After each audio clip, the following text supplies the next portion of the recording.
Everybody understands there was no collusion. There's no Russia. It was all made up by the Democrats. They're the ones that colluded with Russia.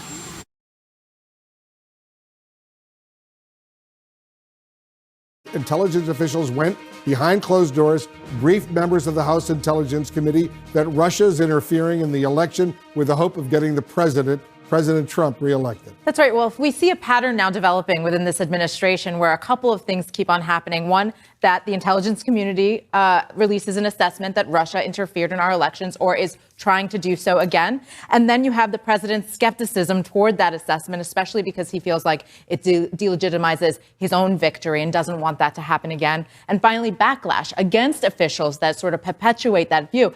And I recall in 2018, especially, President Trump's second national security advisor, H.R. McMaster, had given a speech and talked about Russian interference in the elections. And immediately, President Trump then went out and tweeted, McMaster forgot to say that the results of the 2016 elections were not impacted or changed by the Russians. So he really looks closely to this, and he does not like it when any official in his administration buys into this notion, despite the fact that it's been overwhelmingly confirmed by the intelligence community. And clearly what irritated the president was this briefing by members of the U.S. intelligence community was before the House Intelligence Committee, chaired by Adam Schiff, the Democrat who was the lead prosecutor in his impeachment.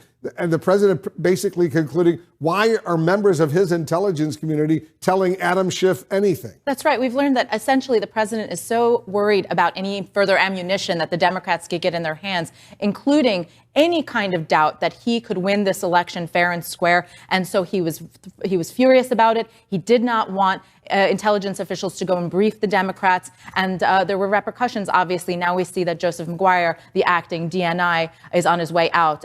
We don't know if there's correlation between the two instances, but there are coincidences that are happening here for sure. Yeah, it's clear that Joseph Maguire, who was until yesterday the acting director of national intelligence and presumably a frontrunner to become the director of national intelligence, that he was dumped because of this briefing. Word got back from the Republicans who were there, including the ranking Republican Devin Nunes, to the president. They weren't very happy with this U.S. intelligence community assessment. That's right. And so the president obviously now bringing in loyalists to take over this job because he doesn't want to have this idea of, someone going out there and spreading any kind of doubt toward his potential victory in 2020. And so he was very, very angry about what happened, and his actions sort of reflect that. And it helps explain why Ambassador Rick Grenell, the U.S. ambassador to Germany with virtually no intelligence background, is now the acting director of national intelligence, overseeing 17 U.S. intelligence agencies, including the CIA. Our Vivian, stand by. I want to go to the White House right now. Our chief White House correspondent, Jim Acosta, is also working the story. Jim, what are you learning? Wolf, I was told by a source familiar with this dust-up last week that, yes, the president was irate with the outgoing acting director of national intelligence, Joseph Maguire, over this briefing to House lawmakers last week about election interference and that the Russians are trying to interfere with the 2020 election. This is significant, Wolf, because obviously the president for years now, and we've been cataloging this, it seems to flare up every several months, where the president is pressed on whether or not he believes the Russians interfered in the 2016 election. And he has vacillated back and forth as to whether or not he believes in that. And then famously in Helsinki a couple of years ago said that he took Putin's word over the U.S. intelligence community, a statement that he had to clean up. Now, from what we understand about this briefing up on Capitol Hill, our colleagues Dana Bash and others up on Capitol Hill are essentially saying that when members of the administration briefed those lawmakers on this potential for Russian interference in 2020, that several of the president's House Republican defenders were essentially upset about what was being presented to them. And so there appears to be at this moment tonight, Wolf, just great conflict over this threat that the Russians pose to our election process coming up here in November. But Wolf, I don't think you can underscore it enough. To have the president berating the acting director of national intelligence, Joseph Maguire, over a briefing to lawmakers suggests that the president is just not over this and is trying to have some impact over the intelligence gathering process and what's presented to lawmakers. Keep in mind, you were just mentioning Rick Grenell, the U.S. ambassador to Germany.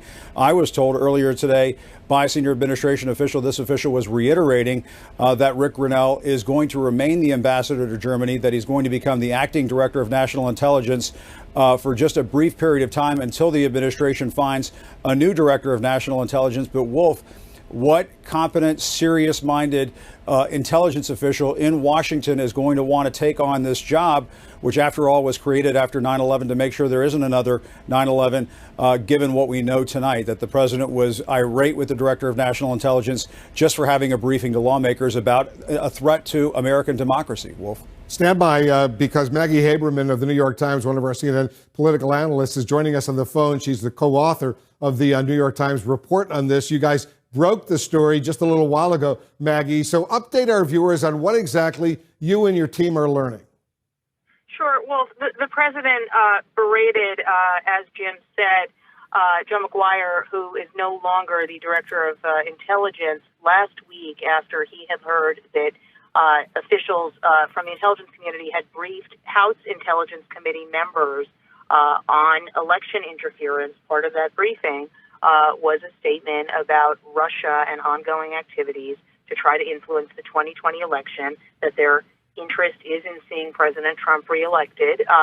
And the president was angry in large part for two reasons. And there might have been others that we're not aware of. But what we know is he was upset because, you know, he continues to get angry when he hears about Russia and in connection with his election or his reelection campaign, because he sees it as delegitimizing him. And he felt that Adam Schiff, who's the ranking Democrat on the House Intelligence Committee, who just led the impeachment effort in the House, the inquiry there, that Schiff would use it to weaponize the information against him. This was his argument to Maguire. Our reporting is a little different than some others on how big a factor this was and why Rick Grenell was brought in to take over from Maguire, with whom the president had never forged much of a relationship. But it certainly adds to the consternation that the president has over the intelligence community and what comes out of it in terms of things that he sees as relating to him.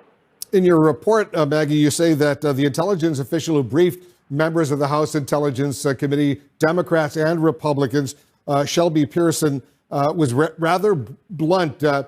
Was there an explanation provided why the Russians would prefer to see President Trump reelected? I don't know the answer to that, Wolf, and I don't want to speak beyond where our reporting is. That said, the intelligence community has broadly determined that Russia tried to meddle in the 2016 election to try to benefit President Trump. That is who they prefer to see win over Hillary Clinton. I don't think it would be shocking to anyone to hear that they would still prefer President Trump to anyone if you accept that declaration from the 2016 election. But we don't know whether they presented any other information related to it. Yeah, very important information. Maggie, stand by. Jim Sciutto is also working his sources for us right now. Jim, what are you learning? Well, Wolf, I've spoken to members of the Intelligence Committee, and of course, members cannot speak to classified intelligence, but I will tell you that there is deep alarm from those members to the president's interference here. I'm going to quote from Representative Mike Quigley, Democratic member of the House and also the Intelligence Committee. He says the following: the president is interfering in what is meant to be an independent process, and that's dangerous because it has a chilling effect on the intelligence agencies and analysts. If we don't get the full truth, we're less safe. That's the root of the concern here, Wolf, is that the president, because he views this as politically damaging to him, much like his reaction to intelligence on 2016 interference, will attempt to suppress it and therefore not address it. And that's the real concern here. And we've seen this, Wolf, now it fits a pattern with this president, and certainly just when speaking about election interference, but it goes beyond it. And that is the real concern, because here we are. We've got an election in 9 months' time. The evidence appears to be Russia attempting to interfere again. And if the president doesn't even want to hear the intelligence indicating that, then is the president going to protect the election, act to protect the country, its electoral process? That's the concern. And from a member like Quigley here, he's saying with this interference, the country's less safe. The other point I would make is this, Wolf, when you speak of the DNI and the carry-on effect, the Director of National Intelligence, as you well know, having covered the run-up to the Iraq War, one of the reasons this position was created was to prevent the politicization of intelligence, which was a concern leading up to the Iraq War, so that politicians would not just hear or use the intelligence that supported their position, but that you had someone who was unbiased, not political, taking a look and looking at it analytically, not politically. And here you have the president doing the opposite here, right? You know, he heard intel from the DNI he didn't like, apparently pushed him out and put someone in there who he hopes, expects, won't tell him information he doesn't like. And that, you know, that defies exactly what this position was created to do. Yeah, this position was created to make sure that all elements of the U.S. intelligence community were cooperating, working together, especially in the aftermath of 9/11, the buildup to the Iraq War, that the left hand of the U.S. government knew what the right hand of the U.S. government was doing, because before 9/11, there were elements in the FBI who weren't cooperating, informing elements of the CIA, for example. That's why they needed a director of national intelligence to oversee all of this.